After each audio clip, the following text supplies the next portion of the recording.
Amen. Salamat sa Panginoon sa paalalang yon na ang ating Diyos ay buhay. And so we have a great hope in Him. Naway patuloy po tayong gabay ng Panginoon sa panahon ng ating pag-aaral. Ang pag-aaralan natin sa hapong ito ay familiar po sa marami sa atin.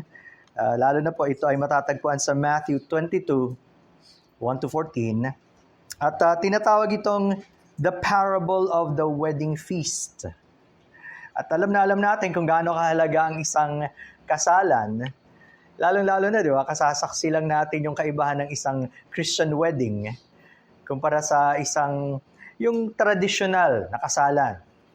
Di ba? At syempre, pagkatapos ng kasal, alam naman natin yung celebration ay tinatawag nating reception.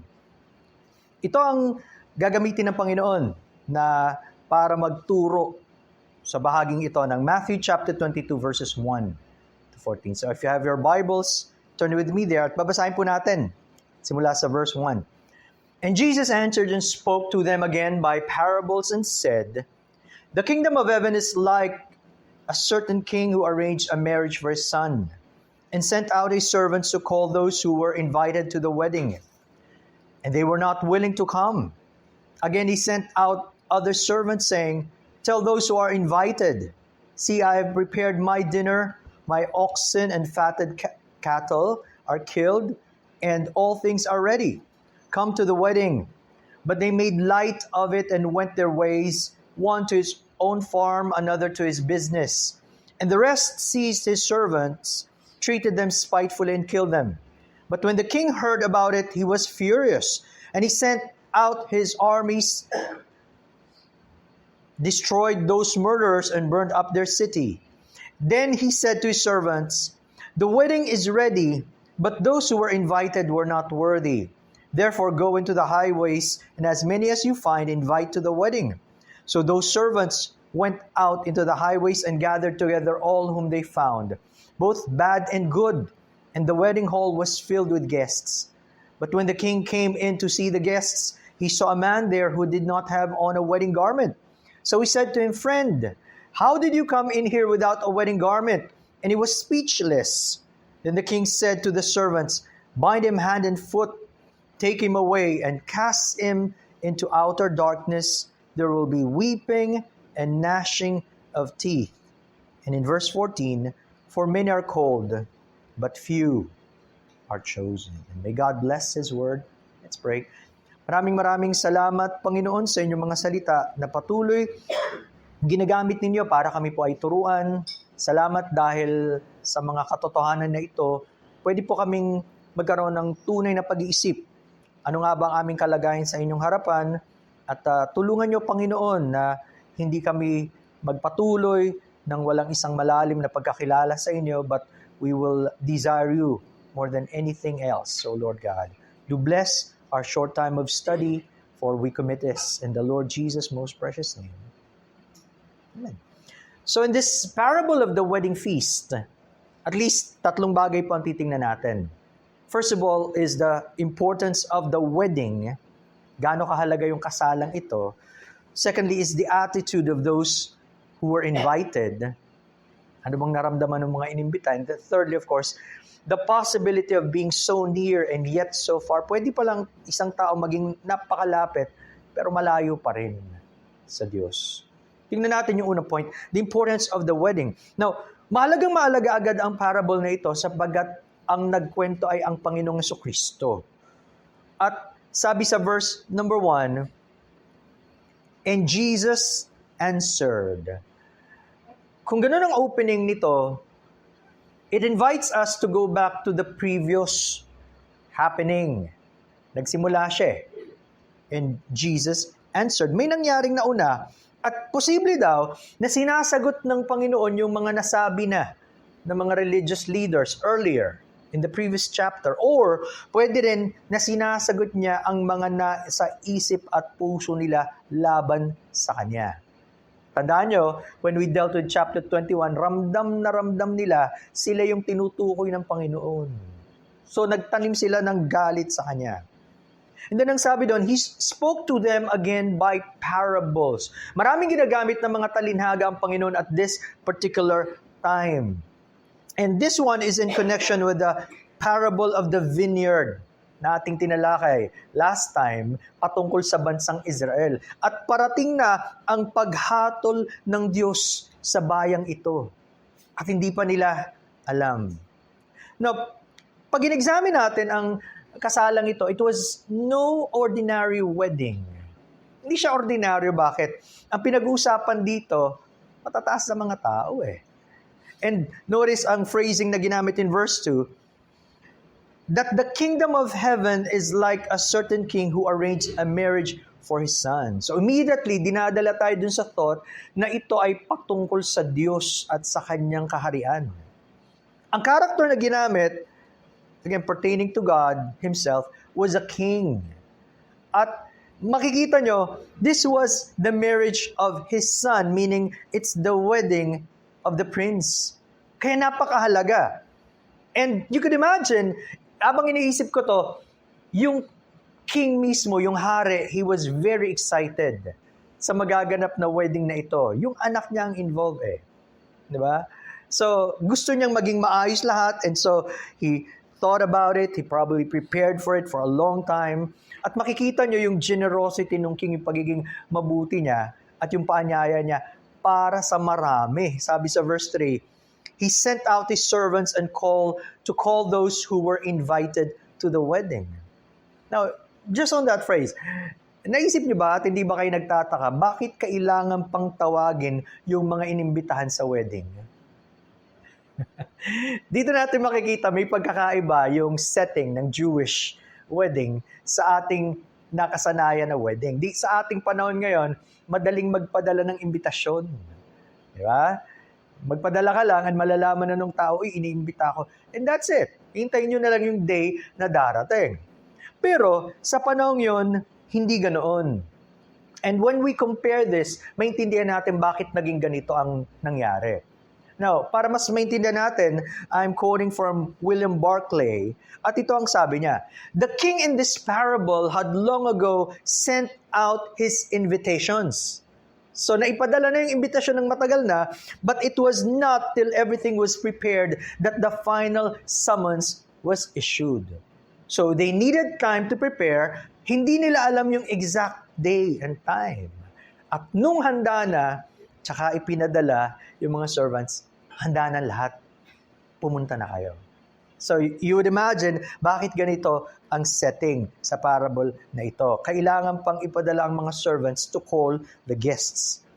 At imagine, since this is a very grand wedding, talaga namang napaka-special wedding, siguro sabihin natin the wedding of the century. Of course, kung naimbitahan kang guest, what would you feel? Siyempre naman, tuwan-tuwa, privilege. Hindi lahat maiimbitahan. It's like a once-in-a-lifetime experience. Nalala ko tuloy, probably not many of you can remember, lalo yung mga bata-bata. No? Pero napanood ko pa yon during that time. The whole world watched during the wedding of Prince Charles and Lady Diana. At nung binabalikan ko siya, that was already 43 years ago, July 1981, napakatagal na. Pero manghang-mga yung mga tao. Habang pinapanood mo sa television, makikita mo, uy, ganda. Ang description nga nila parang fairy tale wedding. Diba? Ordinary person na pangasawa ng isang prince. And then of course, after that, yung anak naman niya, si Prince William and Catherine Middleton, 13 years ago na rin pala ang nakalipas niyan on April 2011. Imagine. Bilis ng panahon. Pero ganoon ang mga royalties. Iba ang kanilang kasalan. So, this was a very, very special event. Not an ordinary wedding. Pero dito kayo masusurprise. Again, kung natural sa ating ma-excite if we were invited to a kind of wedding like that, iba ang attitude ng mga in-invite. Dito tayo papasok sa pangalawang point, the attitude of those who were invited. Ang binabanggit sa second half ng verse number 3, pagkatapos na imbitahan sila, sinabi, ready na. Sabi doon, they were not willing to come. Hindi nila gustong pumunta. At walang binigay na dahilan. Bakit? It simply says, Hindi sila handa o ayaw nilang pumunta. Parang hindi siya, again, base sa natural na karanasan. But it would make sense kapag nakita natin ang totoong kalagayan ng tao. In this particular case, the nation of Israel, in relation to God and His Son, and with all of humanity in general. Yun ang tinutukoy na mas malalim na issue dito. Ang tao, kapag binigyan ng choice, will never choose God. Palaging ire-reject ang Diyos, ang kanyang anak, at ang Ebanghelyo. At ganun ang ginawa ng bansang Israel. In fact, even those na mga naghahanap na ng scriptures, nagbabasa na sila, nung dumating ang Messiah, tinanggihan nila siya. Sabi ng Panginoon ng John 5:40, "But you are not willing to come to me, that you may have life." Andun na siya eh. Ayaw nilang lumapit. And so, inilalarawan ang totoong kalagayan ng tao. Particularly at this case, the Jews. Pero makikita niyo again, the patience of the king. Hindi pa siya ganun kadaling sumuko. Gusto niyang imbitahan sila, gusto niya magsaya, gumawa pa siya ng another appeal. Ano yung kanyang appeal? Sabi sa verse 4, "Again, he sent out other servants, saying, 'Tell those who are invited, see, I prepared my dinner. My oxen and fatted cattle are killed, and all things are ready. Come to the wedding.'" Handa na! En grande! Lahat nakaset na. Pupunta na lang sila. Ito yung sinasabi na lang, katawan ng kulang na lang eh. Diba? Yung tao na lang pupunta, lahat na ihanda na. Pero alam din natin yung kasiman, di ba?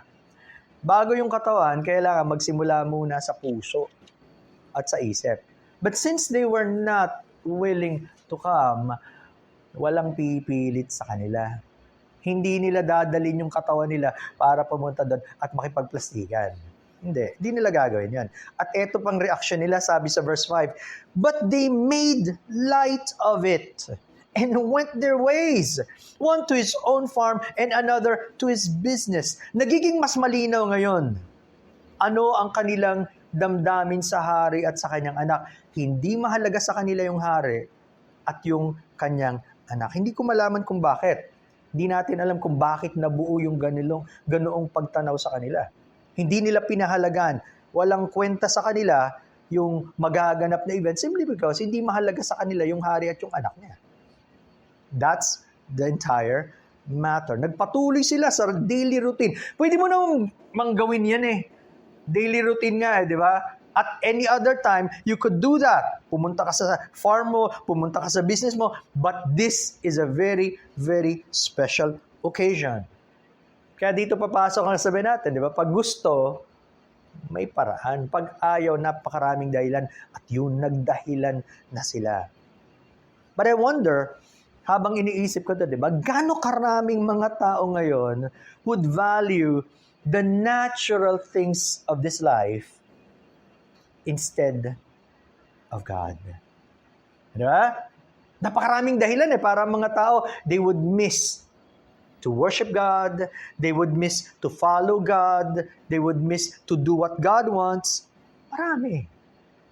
Pero ano-ano yung mga bagay na yun na mas mahalaga pa sa buhay ng maraming tao kumpara sa Diyos? Again, this is a reflection of us. Mas madali ba tayo na mag-decision and say, dahil sa mga bagay na nagaganap sa buhay natin, pag natural, oo, masarap gawin yan. Sige, hindi tayo nagdadalawang. Pero pagdating sa Diyos, nagdadalawang isip pa ba tayo? Kita nyo, no? Yun, ang natural na tao, ayaw sa Diyos. Now, yan yung first group. Nag-alisan, walang pakialam, wala ng panahon, they don't even care. Pero hindi lang sila yung grupong ganoon. May mga iba, hindi tumigil sa pagbaliwala. Pinakita nila, galit na galit sila sa hari at sa kanyang anak. Paano natin malalaman? Sabi sa verse 6, "And the rest seized his servants, treated them spitefully, and killed them." Sa King James, ang banggit, the remnant. Yung mga naiwan, yung mga hindi umalis sa kanilang natural business, na natili sila doon, pero nung dumating yung servants nung hari, tsaka nila ginawa ng masama. At dito makikita nyo, there are two types of unbelievers. Yung mga hindi naniniwala sa Diyos at ayaw. Merong iba, pasimple lang. So wala akong pakialam. Hindi magsasalita siguro, walang sasabihan. They just are unconcerned. Walang pakialam. Pero merong iba, hindi titigil doon because of their anger. Yung hostility against God, ilalabas nila yun. Hindi pwedeng, hindi sila magsalita, hindi pwedeng, wala silang gawin. Na pag-aalipusta, they will definitely do something. May mga ganun nakikita natin yan. Now, imagine niyo, kung yung first group lang na nagbaliwala, pwedeng palagpasin na siguro ng hari. Ayaw nyo? Okay lang. Diba? Pwedeng ayos na yun Kahit rude sila, kahit na hindi sila nagbigay galang, pero yung mga hindi pumansin at umalis, wala na Pwedeng hindi pansinin na nga. Kaya lang, may mga tao na mas gumawa pa ng higit na karumal-dumal. At dito papasok yung term na enough is enough. Sobra na, tama na. At may tatlong bagay silang ginawa itong mga masasamang mga taong to. Sabi doon first, tingnan yung mga verbs, they seized them. Hinuli at pinakulong nila yung mga lingkod ng hari. Pangalawa, they treated them spitefully, pinagsalita ng masasakit, pinahiya, at pwedeng tinakot. Pero pinakamasaklap sa lahat, they killed them. Pinatay nila. Saan manggagaling yun? Kung hindi sa sobrang pagkagalit dun sa hari at sa kanyang anak. Kahit na mga lingkod lang ito, gagawa nila ng masama. At iba yan din ang ginawa nila with Stephen, the first Christian martyr, si James, the leader of the church, and then ultimately, of course, our Lord Jesus Christ, na wala namang ginawang masama, kundi puro kabutihan, pero pinapatay pa rin na. See? Anong magiging damdamin ng hari? Sabi sa 7, but when the king heard it, he was furious, and he sent out his armies, destroyed those murderers, and burned up their city. Nagalit na yung hari. Bakit? Hindi lang ito kasi yung usapin na simpleng pagbabaliwala sa kanya at sa kanyang anak. Ito na yung pagre-rebelde at pag-aalsa. Pinapamuka na walang kwenta. Gawin mo gusto mo, pero kami, gagawin namin at papahirapan namin ang lingkod mo. It was a direct assault to the king. At ang tawag sa kanila, they were murderers o mamamatay tao. Yun naman talaga kasi ang kanilang ginawa. Yun na yung sukdulan At hindi na pwedeng palagpasin ng hari. Or else, he would not be the rightful king. Di ba yung ganitong klase ng pagre-rebelde, pag pinabayaan mo yan, di sila na, maaari ang mag-take over. No. Hindi niya pwedeng palagpasin. Now again, since this is at this particular time, referring to the nation of Israel, pinapatungkulan ito yung malapit ng pagdating ng Roman armies na sasakop, of course, sinakop na sila, pero yung Roman armies ang magdi-destroy mismo sa mga Jews at this particular time. Pero notice ang tawag dyan, they were called as God's armies, in reference to the king's armies.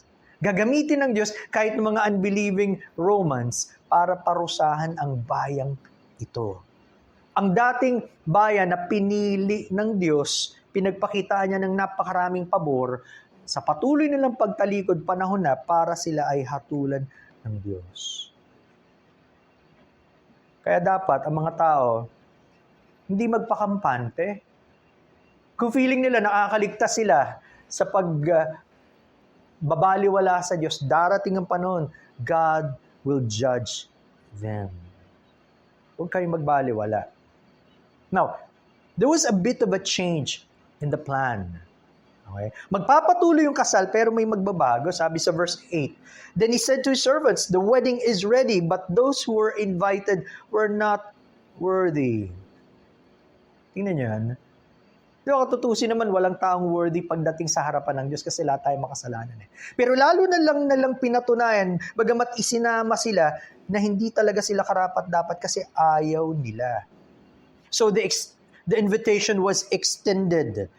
Pinalawak pa. At ang sabi sa verse 9, therefore, go into the highways, and as many as you find, invite to the wedding. Kung saan maraming tao, dun kayo pumunta. At imbitahin nyo silang lahat. At sabi sa 10, so those servants went out into the highways and gathered together all whom they found, both good and bad, both bad and good. And the wedding hall was filled with guests. Again, a very special wedding. Magpapatuloy ang kasalan at yung celebration. And this time, it would be filled with different types of guests. Hindi na yung mga unang inimbita. Siguro, if you could imagine, the first ones, medyo mas may mataas na katungkulan, may kaya-kaya, yung gano'n. Pero ngayon, lahat na ng klase ng tao, mula sa pinaka-ordinary, pinaka-simple, yung walang may pagmamalaki, basta pumunta lang kayo and everything else will be provided. At itong mga taong ito ang makaka-appreciate ng kahalagahan ng kasal. They will be there and they will be happy to join the celebration of the wedding of the king's son. Ito rin ang paalala sa atin, di ba? If it speaks about God and His generosity to people, hindi ba tama lang din na kapag ibinabalita natin ng ebanghelyo, dapat ibahagi natin sa lahat ng dako. Kung saan man tayo dali ng Panginoon, kahit sino yung kausap natin, hindi natin sinisino. Handa tayo dapat ibahagi yung ginawa ng Diyos sa buhay natin. Paano niya tayo niligtas mula sa kasalanan at paano natin nakilalang tagapagligtas? Gaano kasarap na magkaroon ng buhay na walang gan, yun din ang mensahe natin sa kanila. Mahirap mo kasing sabihin ko, di mo na naman naranasan eh. Only those who have experienced can actually tell. Pero, kaya nga ang sabi ng Panginoon, go ye therefore and teach all nations. Sa lahat ng dako. The gospel must be preached.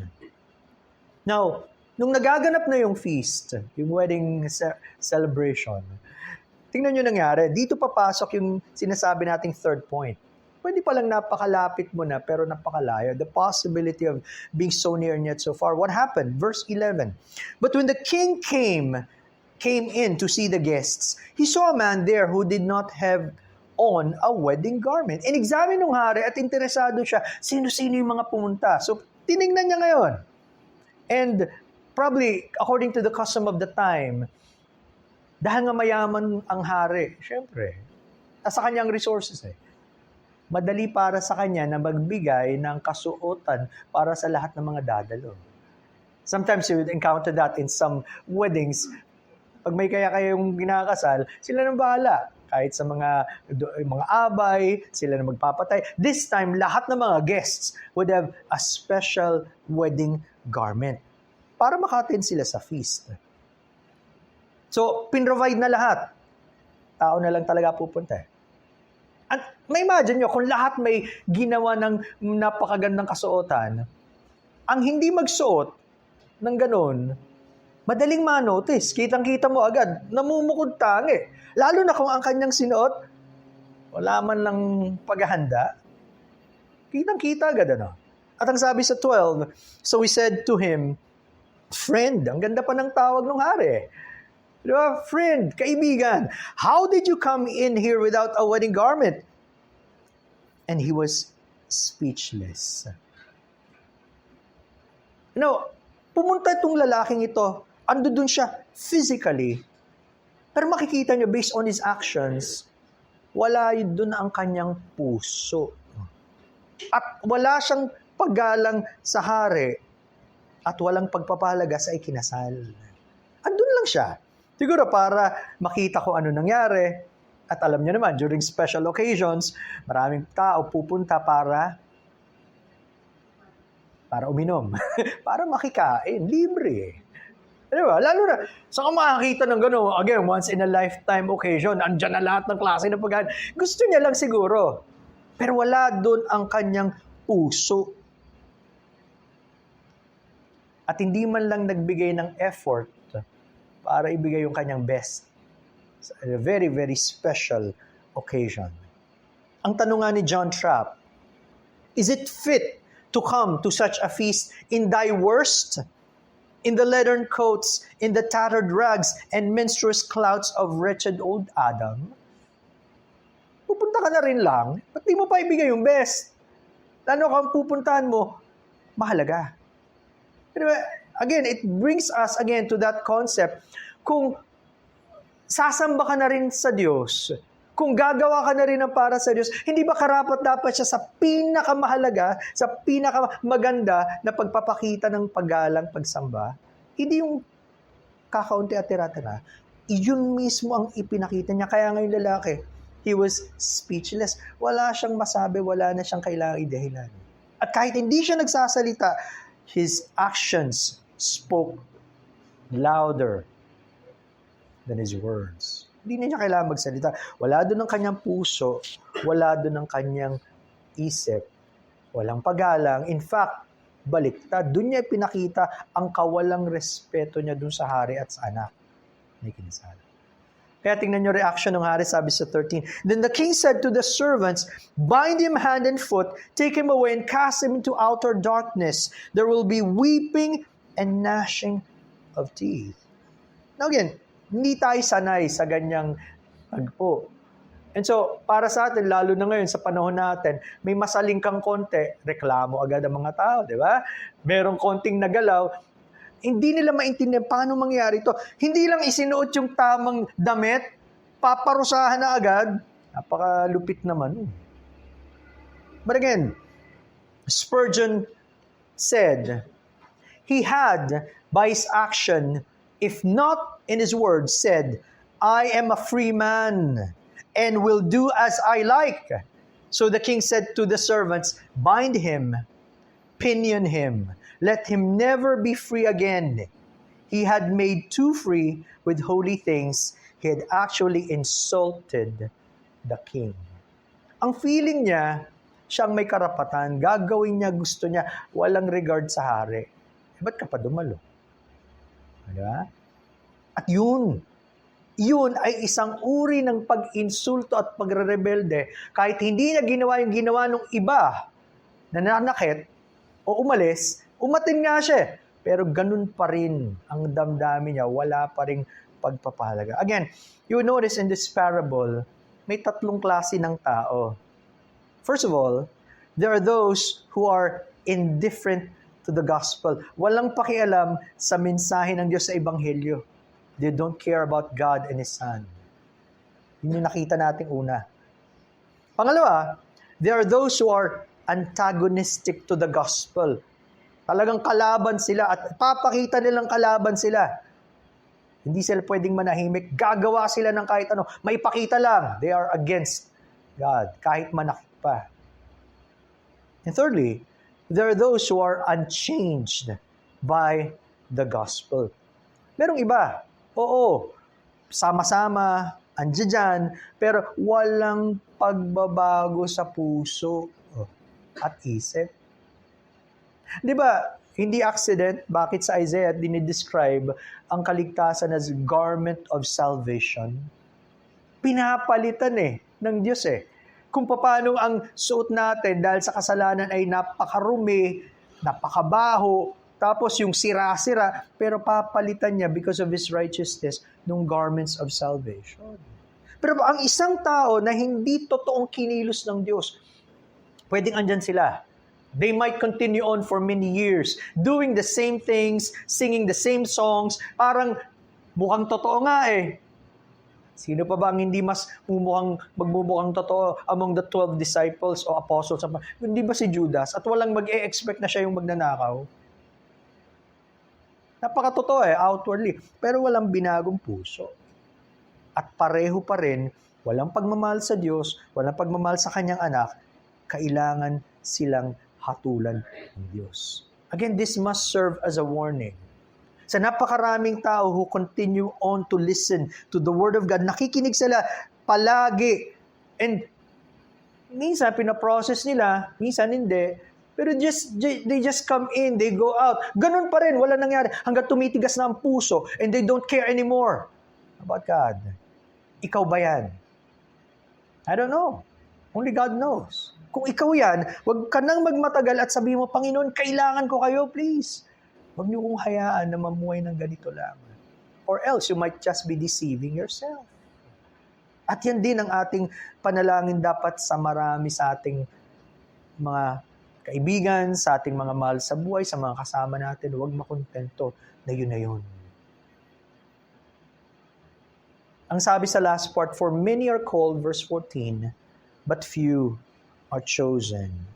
Notice, the Lord would remind us of two things. At hindi sila incompatible. First is the sovereignty of God, and secondly is the responsibility of man. Okay?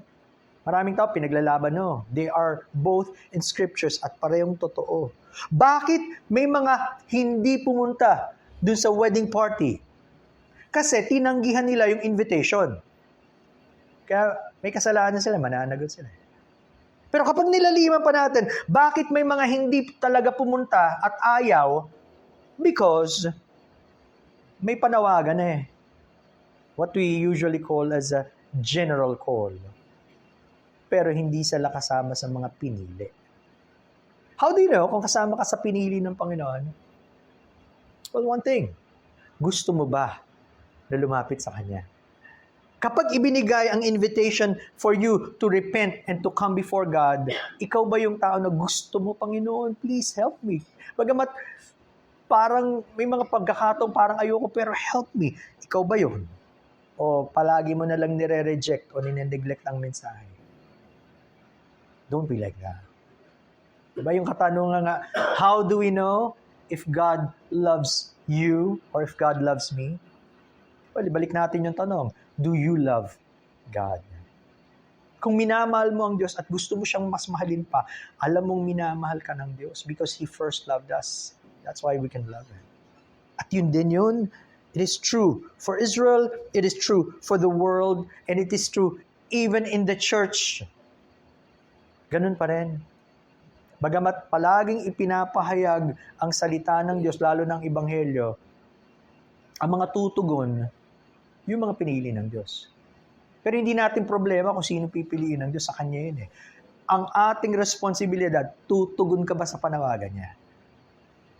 At kapag tumugon ka, napakasarap na paanyaya.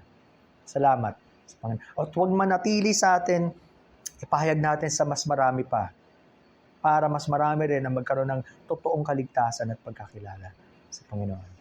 Nawa naging reminder ito para sa atin. Bakit sinabi ng Panginoon ng great parable na ito? Para tayo examine natin ang sarili natin, ang mga kasama natin, panalangin natin, at ipahayag natin patuloy ang salita ng Diyos. May God be pleased to bless His word. Let us pray. Almighty God, maraming salamat sapagkat hindi nyo kami pinapabayaan sa aming sariling mga kalagayan.